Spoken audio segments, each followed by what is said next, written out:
এটা সৌদি আরব। দেশটির ৯৫% এলাকা জুড়ে রয়েছে পুড়ে যাওয়ার মতো গরম মরুভূমি, ধুলো মাটি আর অনর্বর ভূমি। সৌদি আরব বিশ্বের মাত্র ৬টি দেশের একটি যেখানে কোনো স্থায়ী নদী নেই এবং বছরে গড়ে মাত্র ৪ ইঞ্চি বৃষ্টি হয়। তবুও দেশটি গম, শাকসবজি, ফলমূল ও দুগ্ধজাত পণ্য রপ্তানি করে সারা বিশ্বে। এমনকি ১৯৯০-এর দশকে সৌদি আরব ছিল বিশ্বের অন্যতম বৃহৎ গম রপ্তানিকারক দেশ। যদি আপনি সৌদি আরবের মানচিত্রে জুম করে দেখেন তাহলে বেশ অদ্ভুত কিছু চোখে পড়বে। মরুভূমির মাঝখানে ছড়িয়ে ছিটিয়ে থাকা অনেক বিশাল সবুজ গোলাকার ক্ষেত, এগুলো আসলে কৃষি জমি, সেন্টার পিভট ইরিগেশন পদ্ধতিতে পরিচালিত খামার। সৌদি আরবের কৃষি প্রকল্পের ব্যাপ্তি বিশাল।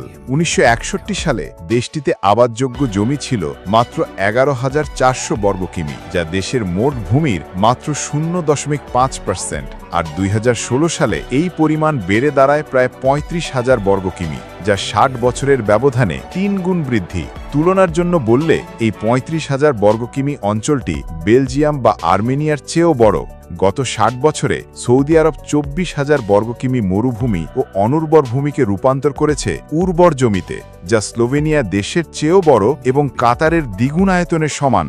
তাহলে প্রশ্ন হচ্ছে, কিভাবে এমন মরুভূমির দেশ এত বিশাল এলাকা উর্বর করল এবং মাত্র ১.৫% আবাদযোগ্য জমি নিয়ে কিভাবে সৌদি আরব কৃষিপণ্য উৎপাদন তো করেই, বরং তার রপ্তানিও করে? আমরা যখন মধ্যপ্রাচ্য বা সৌদি আরবের কথা ভাবি, আমাদের কল্পনায় আসে উত্তপ্ত সূর্য, অসীম বালুরাশি এবং পৃথিবীর অন্যতম শুষ্ক জলবায়ু। কিন্তু আজ থেকে প্রায় ১০,০০০ বছর আগে আরব উপদ্বীপ ছিল সবুজ ঘাসে ভরা, বনে ঘেরা অঞ্চল, যেখানে প্রচুর বৃষ্টি হতো, একেবারে দক্ষিণ পূর্ব এশিয়ার মতো। জলই ছিল এই সবুজায়নের কেন্দ্রবিন্দু। এখন আপনার মনে হতে পারে, এত বিশাল পরিমাণ চাষাবাদের জন্য এত পানি কোথা থেকে এলো? প্রকৌশলীরা পুরনো নদীপথের নিচে চাপা পড়ে থাকা প্রাচীন পানির স্তরকে খুঁজে বের করেন।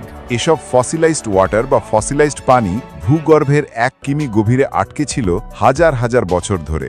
এটি মূলত জমা হয়েছিল ১০,০০০ থেকে ২ মিলিয়ন বছর আগের বরফ যুগে, যখন জলবায়ু ছিল স্নিগ্ধ ও আর্দ্র।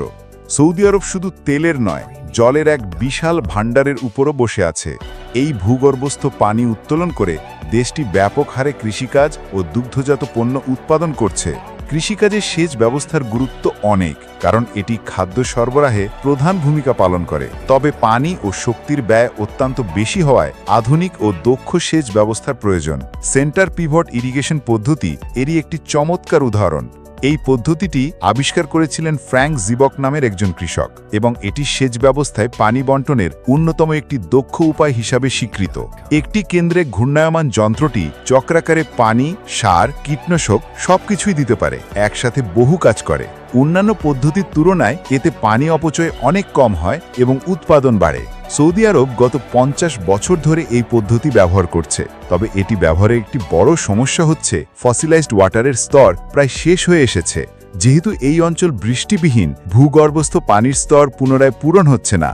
পশ্চিম দিক থেকে প্রবাহিত বাতাস আফ্রিকা পেরিয়ে এসে সম্পূর্ণ শুষ্ক হয়ে যায় এবং তেমন বৃষ্টিও আনে না। পশ্চিমে পাহাড় থাকায় সেখানকার অল্প বৃষ্টিপাতও পাহাড় থেকে গড়িয়ে সমুদ্রে চলে যায়, ব্যবহার না হয়েই। এই কারণে সৌদি আরব এখন এক বিশাল জলের সংকটে পড়েছে এবং তার কৃষি ভবিষ্যৎ হুমকির মুখে। এই সমস্যার সমাধানে সৌদি সরকার আমেরিকা, আর্জেন্টিনা, ইন্দোনেশিয়া ও আফ্রিকার বিভিন্ন দেশে কৃষি জমি কিনে রেখেছে। দেশটি এখন বিদেশি কৃষি জমি কেনার শীর্ষস্থানীয় ক্রেতাদের মধ্যে অন্যতম। তবে মরুভূমিকে কৃষি জমিতে রূপান্তরের কিছু প্রাকৃতিক উপায়ও রয়েছে, যেমন পশ্চিম সৌদি আরবের আল ব্যাড এলাকায় একটি প্রজেক্ট পরিচালিত হয়েছিল। আধুনিকায়নের ফলে ঐতিহ্যবাহী বেদুইন গোষ্ঠীগুলো এক জায়গায় স্থায়ীভাবে বসবাস শুরু করে, ফলে অতিরিক্ত চারণভূমি ব্যবহার ও পশুচারণে অঞ্চলটি একসময় ধ্বংসপ্রাপ্ত হয়। পরে সৌদি রাজপরিবারের ২ রাজকুমারী এই সংকট দেখে একটি প্রকল্প শুরু করেন, যা পরিচালনা করেন স্ট্যানফোর্ডের পার্মাকালচারিস্ট নিলস প্যাকম্যান এবং হার্ভার্ডের বায়োএথিসিস্ট মোনা হাই। ৮ বছর ধরে তারা বেদুইনদের সাথে বসবাস করে পাথরের টেরেস, বাঁধ ও ছোট খাল নির্মাণ করে বৃষ্টির পানি ধরে রাখার ব্যবস্থা করেন। তারা খরা সহনশীল গাছও লাগান, যাতে প্রকৃতিকে অনুকরণ করে পরিবেশ পুনরুদ্ধার করা যায়। ২০১৬ সালে অর্থ বন্ধ হয়ে গেলে এবং পরবর্তী ২ বছর খরায় গাছগুলো মারা যেতে থাকে।